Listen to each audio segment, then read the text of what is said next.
cepat ya.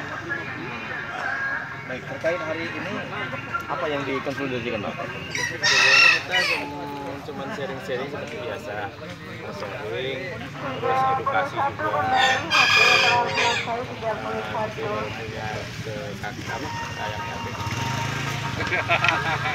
Kalau dari Pak Ade sendiri sih hampir tiap bulan sekali kita ngadain edukasi organisasi MKP ya. Jadi ini juga Pak Ade. Itu untuk kawasan Ayam yang kok no ayam kali. kawasan aja ya kemarin cuma silaturahmi perbaiki kandang-kandang. Jadi gimana sih caranya punya kandang yang bagus. Kita sebagai mungkin senior ya, jadi Pak D kita bina lah biar kate itu semakin Sebenarnya anggota dari Pade berapa orang? kalau di itu udah banyak Kang ya? Berapa Kang? 2000 sampai 2000-an. Tapi itu campur sih. Kalau untuk LG sih hampir semuanya. Dari sampai mereka ya. Kalau untuk ya juga kita kan ada komunikasi buat ya, itu buat buat kira-kira berapa kan kemarin? 30-an ya? 35 anggota. Yang itu yang aktif. Yang itu yang aktif. Yang kebetulan bergabung di memang ada yang di anggota di Pak D, tapi dia hanya ingin tahu aja gitu kan mengenai posting-posting tentang MKT. Tapi kalau ini lebih intens komunikasi kita, karena kita di situ ada informasi, edukasi, ada Wawancara ini. MKT sejak kapan ada komunitas ini MKT didirikan? Itu buku yang sebenarnya kalau untuk Pak Adi sendiri sih baru 2 tahun. Tapi kalau untuk kaki, kalau kita dari itu udah sekitar 5 tahun lebih sih.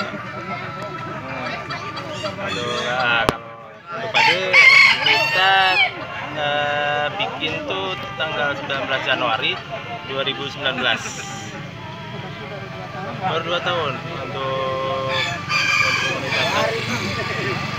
Tujuannya cuma mempererat aja sih, mempererat komunikasi, mempererat silaturahmi untuk semua komunitas di Pati.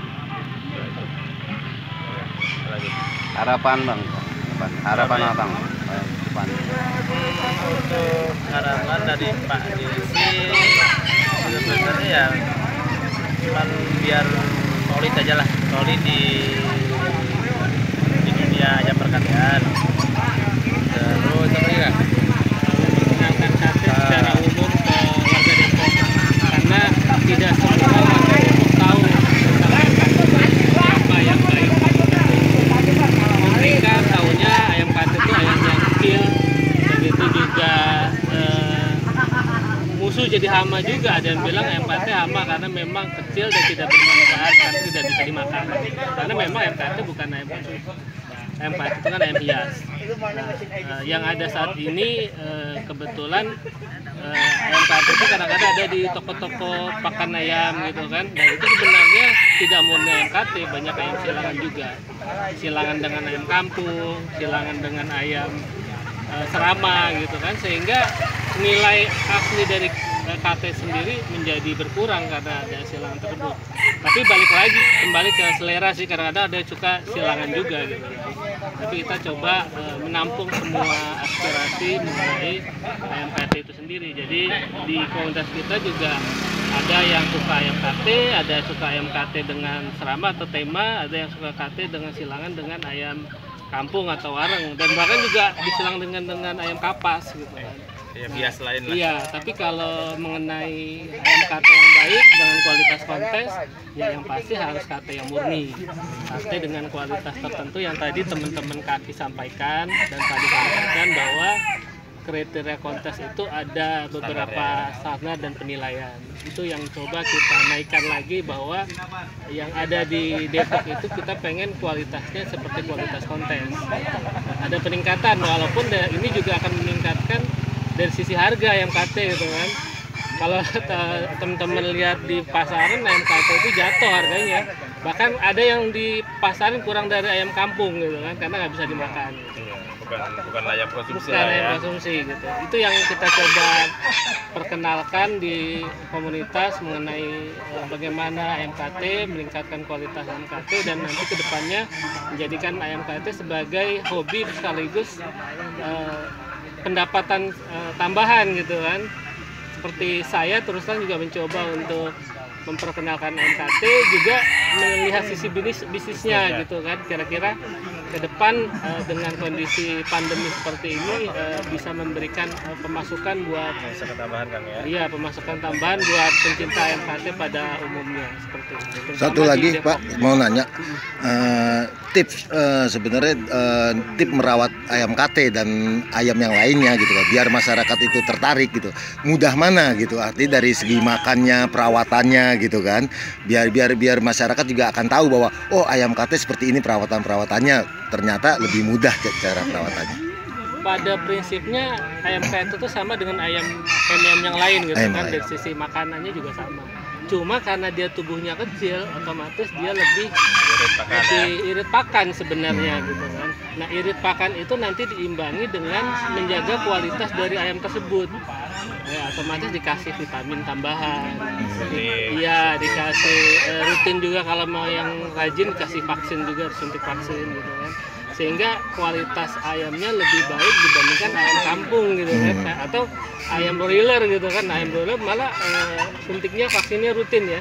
Iya. Ya, tapi lebih ke arah ke pengebukan sama kesehatan. Daging ya. Nah, Nah, betul. Nah, kalau ayam hias lebih ke arah ke vaksin untuk ketahanan terhadap penyakit, ditambah vitamin untuk mempercantik ayam Bulunya. tersebut dari sisi Bulu ya. bulu, dari sisi bodinya, seperti itu. Jadi ini memang ayam seperti ayam biasa secara perawatan umum, tapi ada special treatment untuk menjadikannya sebagai ayam hias. Lebih baik dari sisi tadi untuk membantu penilaian secara kompleks. saya mau tanya nih, sistem manajemen yang diolah di organisasi ini seperti apa ya? Nah, pada intinya sih ini komunitas ya. Terus terang kalau komunitas dengan organisasi profit ataupun non profit itu kan agak berbeda ya. Kalau komunitas itu lebih ke arah ke silaturahmi dan sukarela dan kesamaan hobi dan kesamaan dalam hal menyalurkan kesenangan gitu kan, seperti itu. Jadi prinsip kami ialah tetap menjalin silaturahmi sesama pecinta ayam KT. Jadi tidak ada keterpaksaan dalam hal waktu juga. Jadi kalau teman-teman yang punya kesediaan waktu bisa join gitu. Kalau tidak, kami kadang-kadang yang mengunjungi kandang dari teman-teman tersebut. Jadi intinya silaturahminya gitu. Silaturahminya yang lebih utama. Silaturahmi lebih utama, sehingga dengan silaturahmi itu insya Allah sih ada peluang-peluang yang lain yang tidak hanya dari KT-nya sendiri gitu kan.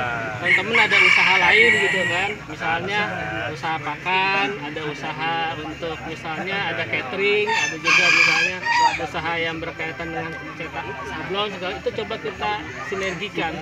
Jadi tidak hanya hobi dari satu sisi, tapi sisi lain kita bisa saling buka pintu rezeki lah. Dari individu juga bisa kita rangkul gitu. Komunitas Usaha kan mereka. intinya seperti itu, saling menguntungkan, saling menjaga silaturahmi. Bukan masalah ayam aja.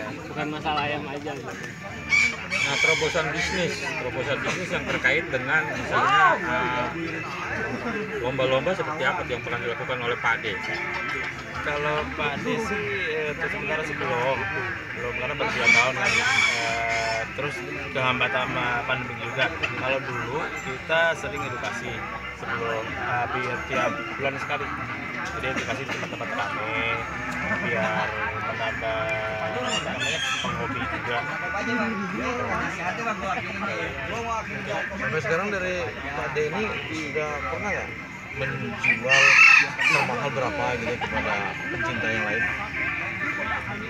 Kalau itu sih sebenarnya urusan dapur Pak ya, dapur per ini. Paling tinggi paling mahal gitu berapa? Dapur video. Tapi ada yang 1 juta juga ada, 500 juga ada. Paling standar itu aja sih. Tapi tergantung kualitas juga. Tapi itu tergantung individu.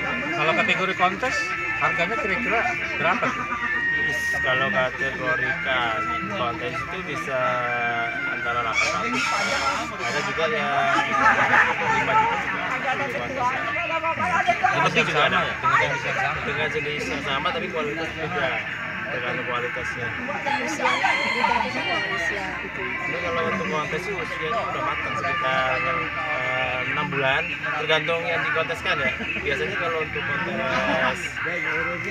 kontes yang standar, untuk penilaian ayam-ayam yang standar sesuai dengan materi yang ada sih, umur 6 bulan, 7 bulan, 8 bulan udah bisa. Tapi kan bisa umur yang dok, reptil itu bisa dikontes juga, tergantung ini apa namanya adminnya ya Kang ya. Ya, tergantung panitia Panitia sendiri menginginkan kriteria apa. Ya, tapi yang matang itu tadi Pak Rahman sampaikan ya usia dewasa sih. Usia dewasa ayam itu mendekati 6 sampai 7 bulan ke atas ya. Sebenarnya yang dinilai di kontes itu apanya sih? Keseluruhan nih Kang. Nah, keseluruhan sih dari jengger, Kepala. jengger, pial, terus cuping, bulu-bulunya juga, kakinya juga, semuanya. Kalau bunyi nggak untuk kata sementara nggak, tapi ada juga yang apa namanya, yang mengonteskan bunyi, ada yang mengonteskan apalagi cuma fotonya aja juga ada, bentuknya aja ada, yang mengonteskan anakan kate juga ada, tergantung komunitasnya masing-masing. Cukup. itu 192 apa itu? Oh itu tanggal Dirinya? dirinya, Tanggal 19 Januari 2019 gitu aja.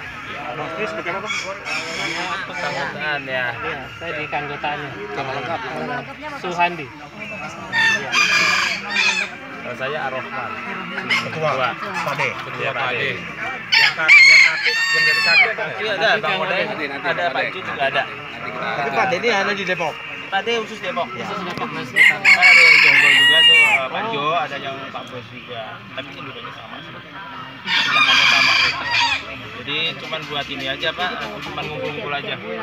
Iya, media bulan. Dan ini kebetulan acaranya Kaki ingin ada ini di Depok. Nah, sebagai tuan rumah, ya Pak Ade menyambut Kaki di sini. Kebetulan komunitas lain yang dekat dengan Pak Ade, kayak di Jonggol sama di Bogor, daerah Tamun ke sini. Jadi silaturahminya terjalin di sini. Terima kasih Bapak, Ibu. Iya, terima kasih Pak. Iya. Untuk di Kaki ya, pertama kali di sini. Tapi di tempat yang lain di Bekasi dan Nah, ntar. Suhandi di kantor. Ente beda spesial. Angkatan ini ya.